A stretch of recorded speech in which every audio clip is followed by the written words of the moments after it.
Good morning, everybody. Welcome back to another used car build. Today we're doing the old Ferrari Dino.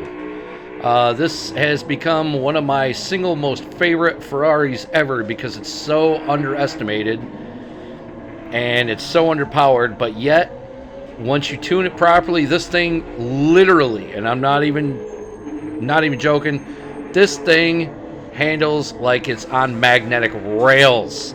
I'll show you how I achieved that.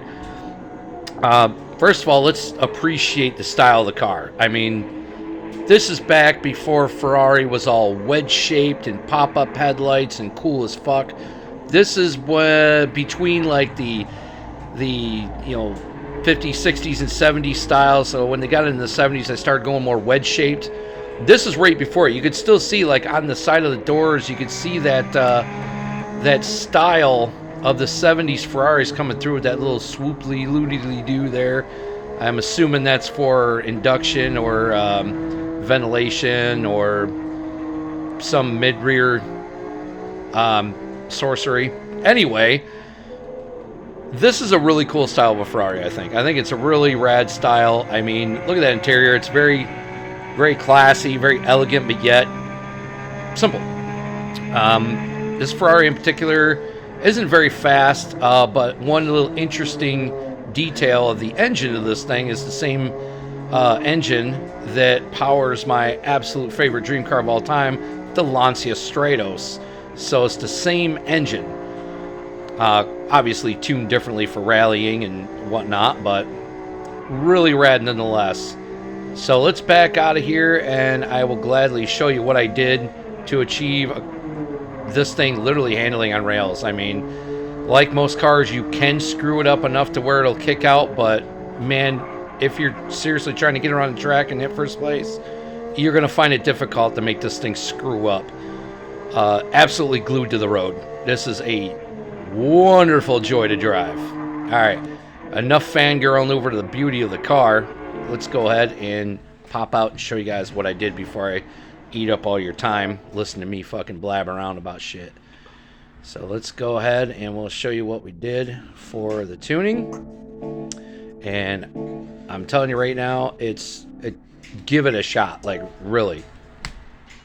Give it a shot. You're going to love it. So let's go ahead and pop in here. So we're sitting at 599 performance points. Just under 600. We're at 331 horsepower. Weighing in at 2,400 pounds, 50-50 weight distribution, gotta have it. All right, sport soft tires, height adjustable sport suspension, dropped at the 96 millimeters. Obviously increased the compression expansion, leveled out the natural frequency, put the one-way limited slip differential in, cranked up the rear wing to 150 downforce. We got weight balance of 178 kilograms, shifted entirely to the front. Fully customizable manual transmission set at 270. We can bring that down to 250, which we're going to do right now.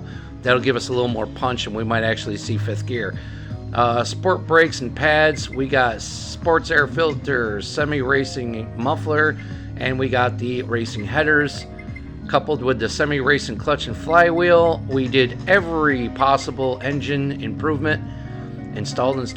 Stroke up, balance tuning, polished ports, high lift cams, titanium connected rods, pistons, racing crankshaft, and high compression pistons. We installed 2 stages of weight reduction and 1 stage body rigidity. And this thing literally is glued to the course. I mean, you will find it very difficult to wipe this thing out.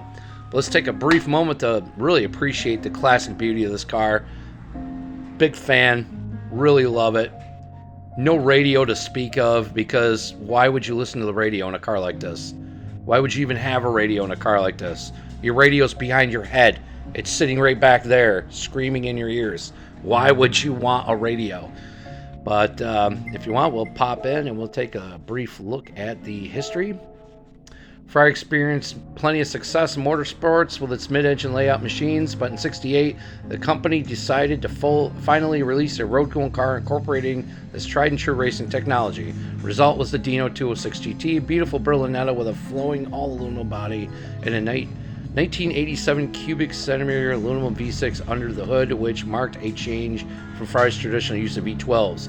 Another fact worth noting is the car was not marketed with the Ferrari name, being sold simply as the Dino, as if it were a model from a different brand. Dino was the nickname of founder Enzo Ferrari's eldest son, engineer Alfredo Ferrari, who tragically died at the tender age of 24. 65-degree dual overhead cam V6 found in the car that bears its name was an idea he proposed while in the hospital. It proved successful in race cars from 57 on, and part of the reason the Dino 206 GT was created to homologate the F2 engine. Receiving a makeover in 69, the Dino GT became the 246 GT. Because of the high cost and difficulty to produce the aluminum body, the new one was made of steel, while the engine and block construction were now made of cast iron. To compensate for the increase of weight, displacement was increased to 2418 cc's, with output and torque improved from 182 to 166. Thus the car achieved, no, I messed that up, 192 horsepower, sorry. Thus, the car achieved a top speed of 146 miles per hour. Another major improvement was a longer wheelbase to improve stability and handling performance. In 71, a Targa Top 246 GTS was added to the lineup, along with the Berlin Leather. A total of 3,700 cars were produced until 1974. Now imagine a Targa Top. I could put my finger over it. That would be sick. Damn, I want a Targa Top Dino. Anyway, guys, it's been a little bit long on this one, but hope you guys enjoyed it. What do you guys think of the Dino?